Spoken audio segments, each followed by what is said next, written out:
तो चलिए आज बात करते हैं एक ऐसी कहानी की जो रोंगटे खड़े कर देती है। ये एक ऐसी लोकल लेजेंड है जो स्पेन के एक छोटे से शांत से शहर की खामोशी में कहीं दबी हुई है। यही है उस पूरी कहानी का निचोड़ जिसे हम आज देखने जा रहे हैं।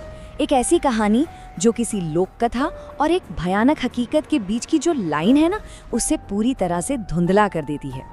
अब देखिए, इस लेजेंड को समझने के लिए ना सबसे पहले हमें उस जगह को समझना होगा जहाँ ये पनपती है।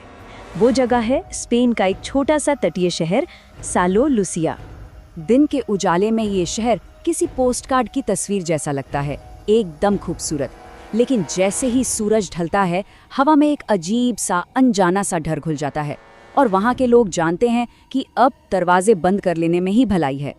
तो इसी बेचैन कर देने वाली खामोशी के बीच एक बाहरी इंसान इस शहर में आता है। एक ऐसा इंसान जो इस शहर के स्याह इतिहास का सबसे नया पन्ना बनने वाला था। मटेओ गुएरो, उम्र 19 साल, मैड्रिड से आया एक आर्किटेक्चर स्टूडेंट। वो तो यहाँ अपने कॉलेज के काम से आया था, इस बात से बिल्कुल बेखबर कि बहुत जल्द वो खुद एक बहुत ही अलग तरह की कहानी का हिस्सा बनने वाला है।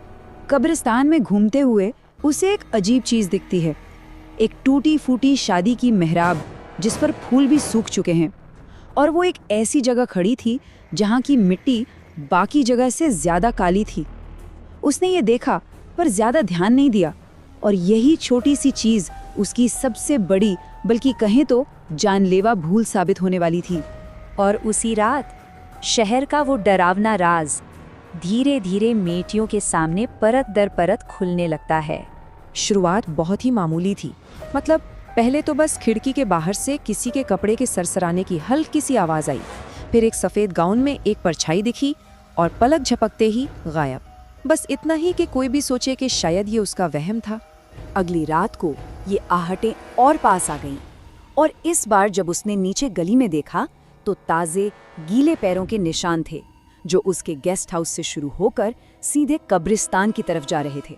अब उसके अंदर का डर और जिज्ञासा दोनों ही बढ़ चुके थे, और उसने उन निशानों का पीछा करने का फैसला कर लिया। और यही वो पल था जब मैटियो का आमना सामना उस चीज से हुआ। शहर का वो अनकहा डर अब एक हकीकत बनकर ठीक उसके सामने खड़ा था। उसने एक पुराना फटा हुआ शादी का जोड़ा पहना था, चेहरा एकदम सफेद था और गालों पर आंसुओं की जगह खून के धब्बे थे। सबसे डरावनी बात, उसके पैर जमीन पर नहीं थे। बुरी तरह डरा हुआ मेटियो भागकर एक लोकल केयरटेकर के पास पहुंचा, और उसी ने उस आत्मा की दर्दनाक कहानी का राज खोला। साल था 1889। इसाबेला रोमेरो नाम की एक लड़की की शादी थी, लेकिन शादी की रात ही उसका दूल्हा हावियर उसे छोड़कर किसी और के साथ भाग गया। बेचारी इसाबेला पूरी रात उसी शादी की मेहराब के नीचे उसका इंतजार करती रही, और अगली सुबह वो वहीं मरी हुई मिली। कहते हैं उसका दिल टूट गया था, और तब से उसकी आत्मा वहीं भटक रही है अपने दूल्हे का इंतजार करते हुए। अब मटेओ को कहानी तो पता चल गई थी, लेकिन उसे इस बात का जरा भी अंदाजा नहीं था कि इस कहानी का अगला हिस्सा वो खुद बनने वाला है। अब ये डरावनी घटनाएं और बढ़ने लगी। कदमों की आहट अब ठीक उसके दरवाजे के बाहर आकर रुक जाती।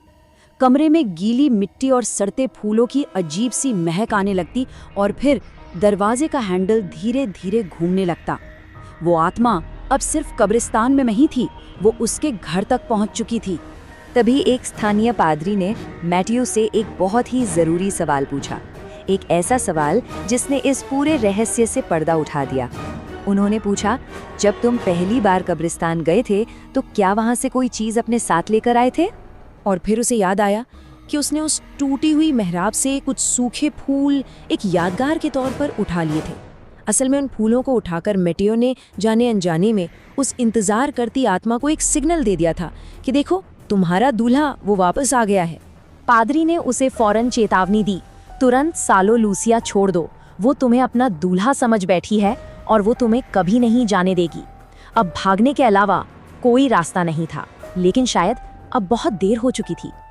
मेटेओ फौरन अपने कमरे की तरफ भागा ताकि वो अपना सामान पैक कर सके, लेकिन दुल्हन का सब्र अब जवाब दे चुका था। अचानक बाहर का आसमान एकदम काला पड़ गया। गेस्ट हाउस की लाइटें जलने बुझने लगी और फिर बंद हो गईं। तभी बिजली की एक तेज चमक हुई और उस चमक में मैटेओ ने देखा वो ठीक उसके सामने खड़ी थी। केयरटेकर ने बस एक जोरदार डरी हुई चीख सुनी, लेकिन जब तक वो कमरे तक पहुंचा मैटेओ वहां नहीं था। कुछ घंटों बाद मैटेओ की लाश मिली, उसी कब्रिस्तान में, उसी टूटी हुई शादी की मेहराब के नीचे। उसका पूरा शरीर गीली मिट्टी से सना हुआ था। और इस तरह उस शहर की कहानी में एक नया पन्ना जुड़ गया कि सालो लूसिया की मृत दुल्हन को आखिरकार अपना दूल्हा मिल ही गया और उसने उसे हमेशा के लिए अपने साथ बांध लिया। वो आया तो था शहर का इतिहास लिखने और खुद ही उसका सबसे नया और सबसे डरावना इतिहास बनकर रह गया। तो ये कहानी ना अपने पीछे एक बहुत ही डरावना सवाल छोड़ जाती है कि हमारे आसपास जो ये किस्से कहानियाँ हैं जिन्हें हम बस लोक कथा समझकर टाल देते हैं, उनमें से कितनी सिर्फ कहानियाँ हैं और कितनी असल चेतावनियाँ